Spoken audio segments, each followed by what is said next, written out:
Welcome to Speaking of Business. I'm Goldie Hyder of the Business Council of Canada. It's been 11 weeks since COVID-19 was declared a pandemic, and boy, have we learned a lot about the virus, about ourselves, and about the way we operate as a country. For Canada's business leaders, the learning curve has included many challenges, like retooling to supply medical equipment, or ensuring a safe workplace for our employees, or reconfiguring to work from home. And as Canada takes the first cautious steps towards restarting the economy, many leaders are taking all that they have learned and applying it to help us come out of this crisis healthier and stronger. My guest today brings much perspective on the lessons learned. As President and CEO of GE Canada, Heather Chalmers oversees an organization that provides industrial solutions to Canadians across a broad range of sectors, from transportation to electricity to medical technology. Welcome to the podcast, Heather. Thank you very much for having me.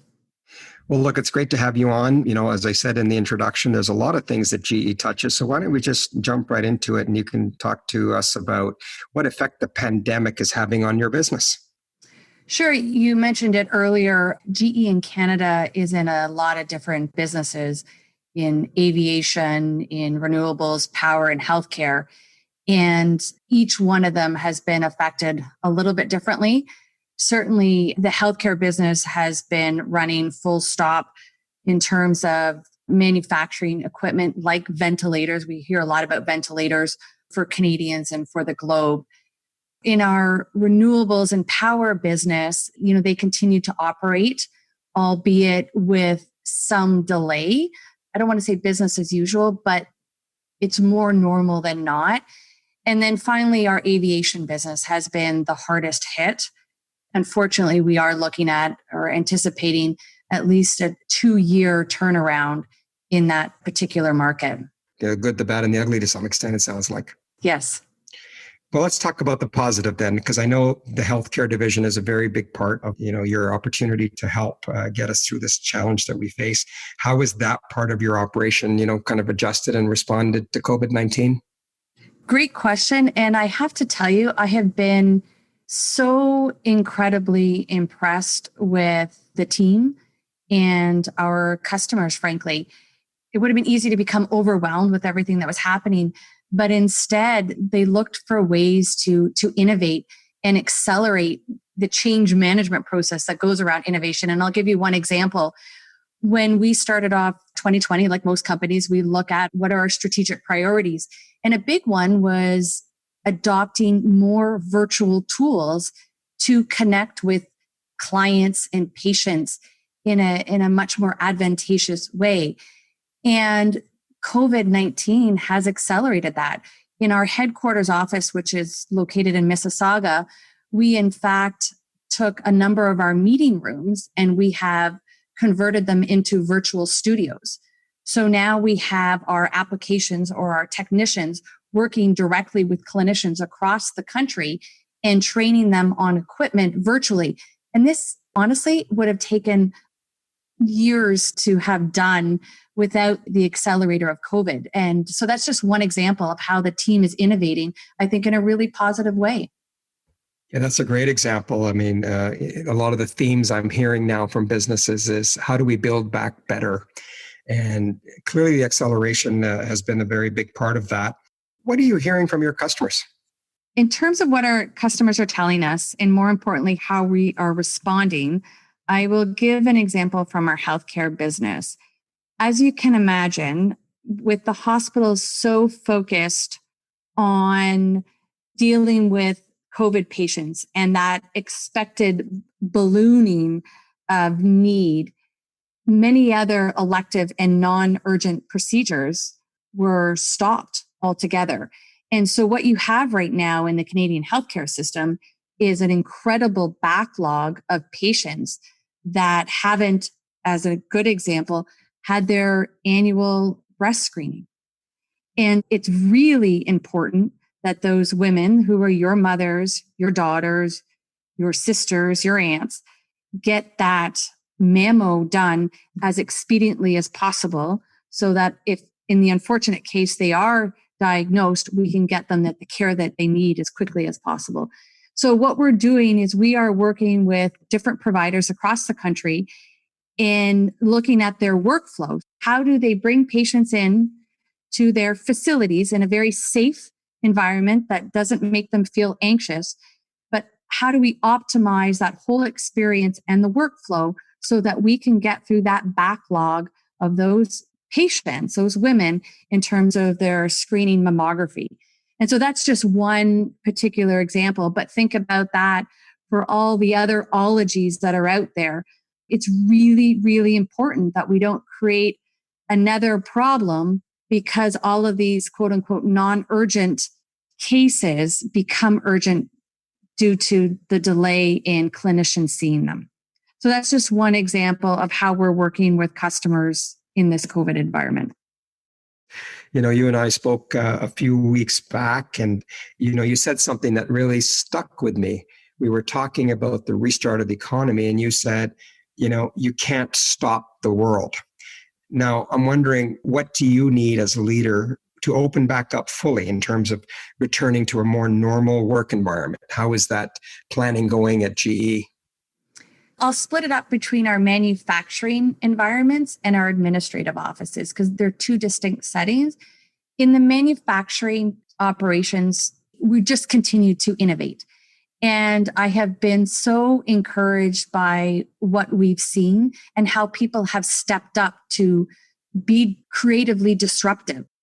Our administrative offices, we have closed them down, and everybody has transitioned to working from home very well. As we look to open those up, I have gone on record as saying this is not where I want necessarily to be a leader or even a fast follower.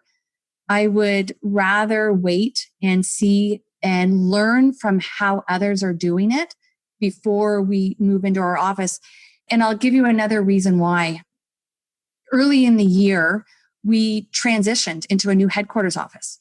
When we developed the environment in that new headquarters office, we went to open concept, and with the whole purpose of how do we create environments where people could work shoulder to shoulder and innovate together and have these discussions that were going to lead to great things.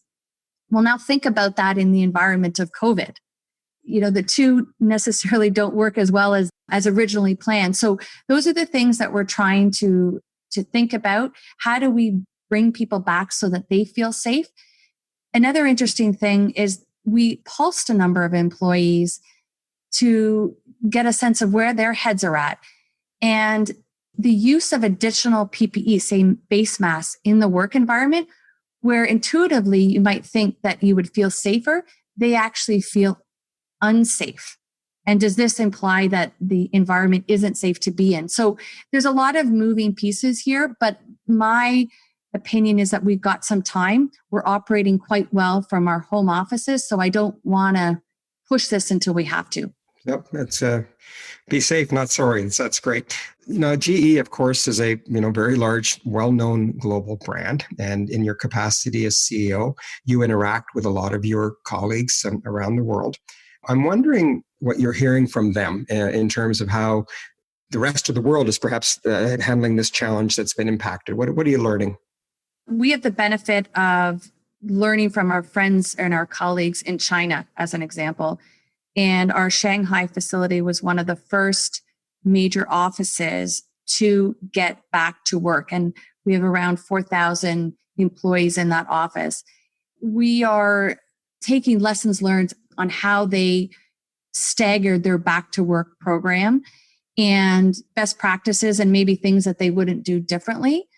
So we do have that benefit. I wouldn't say that there was anything earth-shattering that maybe intuitively, we hadn't thought of.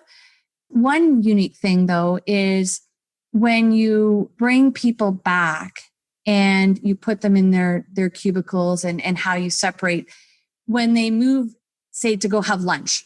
And I think many people have seen pictures of how they have X's of where you can sit during your breaks and whatnot. One thing stuck out for me is that you have a designated spot so that if, unfortunately, someone does get diagnosed with COVID, then you can easily trace that person's pattern and who they've interacted with when you've got designated spots. That was the one thing that I took back that said, hey, how could we apply that in our manufacturing plants? And then is it something to consider when we bring people back into the offices? Yeah, that's good to hear because it gives us context, right, as to how we're doing as a country. And I'm wondering on that front, one of the areas that you're involved in, of course, is healthcare, and healthcare being pretty much a provincial responsibility. What are you learning about Canada and the way in which we function? I mean, there's a lot of conversations going on out there about testing and tracking and tracing and the availability of PPEs. What can you share with us in terms of, the areas for improvement as a country and the areas where we're doing well? Oh, Goldie, that's a loaded question. I could spend a full day on this discussion. I'm very encouraged by how quickly our healthcare system was able to adapt and change using different types of innovation that I think under normal circumstances would have taken a very long time to do. And what it shows me and tells me is that Canada's healthcare system is fully capable on a go forward basis. I think of adapting to best practices that maybe have been used globally in ways that there'll be no excuse, I hope, not to continue on in some directions post-COVID, if you can even say post-COVID. So that's the positive for me. I'm encouraged by the capacity to change and at accelerated pace.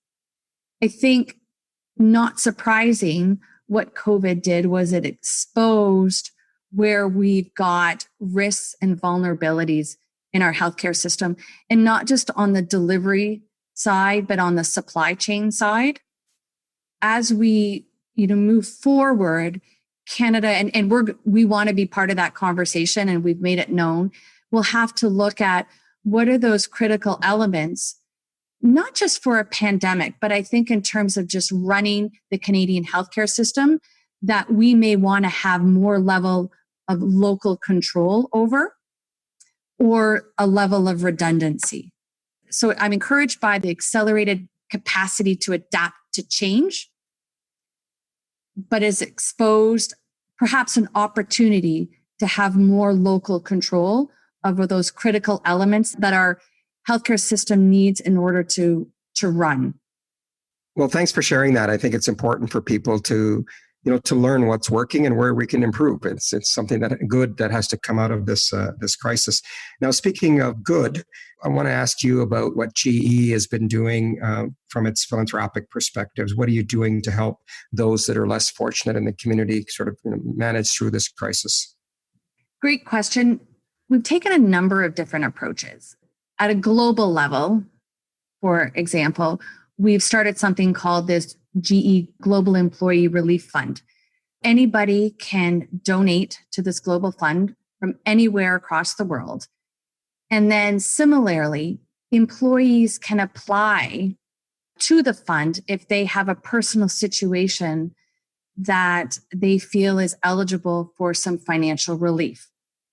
And so I think that's just a great opportunity for GE employees to give back and then to help our colleagues across the world. So that's something that we've started on a very global level. On a more local level, it's taken a number of different forms. For example, we're working with customers on programs, and I'll give you one with Bruce Power, where we could subsidize the purchase of hand sanitizer that would then be distributed to a number of community-based organizations in and around the Bruce Power plant. And so GE decided to participate in that, and it was for a terrific cause. In other cases, employees are working directly with community groups that are associated with their plants. What we've done is once a week, we highlight, and people can send them in, we highlight the incredible things our employees are doing, whether it's disruptive innovation or giving back to the community. So we make sure that we capture all of this on a weekly basis, that we share, whether it's in a video that gets created or just a picture with a couple of line items underneath it. but really showing how GE is making an impact both locally and globally. And it's been really, really well received, I have to tell you. And I'm just so impressed with how people do want to engage and give back in this incredible time. That's great. Thanks again for your leadership and GE's leadership. We're seeing a lot of that across the country in terms of businesses really stepping up to ensure that those who can't, help themselves are able to get through this crisis, and obviously in partnership with government in many cases. Last question, Heather. I mean, a lot of our listeners are aspiring leaders, and here we are dealing with, in this famous unprecedented word has appeared, crisis. What are you learning about leadership, and what are you learning about yourself as you navigate this crisis? I think the biggest takeaway, and it's not going to sound super exciting, but I'm still every day amazed by the importance of communication and how often you have to do it to different parts of the organization with different messages, but the need for communication and the need for that communication to find the right balance of realism, transparency, but optimism and authenticity. And we use that word too much, but boy, has it been so important with our employees. They want to know that I have a plan, that our business leaders in Canada have a plan, that GE in Canada has a plan. They want to feel confident that despite everything going on, that we know what we're doing the best job possible, and we will get through this together. But at the same time, they also want to know that you're human and that you're real. And as an example, I write a weekly blog. And I was very hesitant the first time to include some anecdotes about my children. I have 2 teenage children. Because you never know who's, is it going to seem self-serving? Well, the feedback that I've had from across the country in terms of sharing these funny little stories about my children has been unreal. I think that's the biggest takeaway is just the need for constant communication and finding that right balance of humility, transparency, but also instilling a sense of confidence and leadership and that we have a plan. All those elements are so important when you're dealing with an unprecedented situation that we are right now. Well, look, I think that's a great place to end. It's very inspiring. The message of communicate and authenticity is something that's certainly coming out in a lot of our podcasts. And I want to thank you for being, authentic through this podcast and sharing both the issues for GE and for you as a leader. We appreciate it. Thanks for doing this. Thank you. Heather Chalmers is the president and CEO of GE Canada. If you would like to hear more of our conversations about the COVID-19 crisis, you can find them all wherever you get your podcasts, or simply go to our website, speakingofbiz.ca. That's biz with a Z. Until next time, I'm Goldie Hyder. Thanks for joining us. Be well.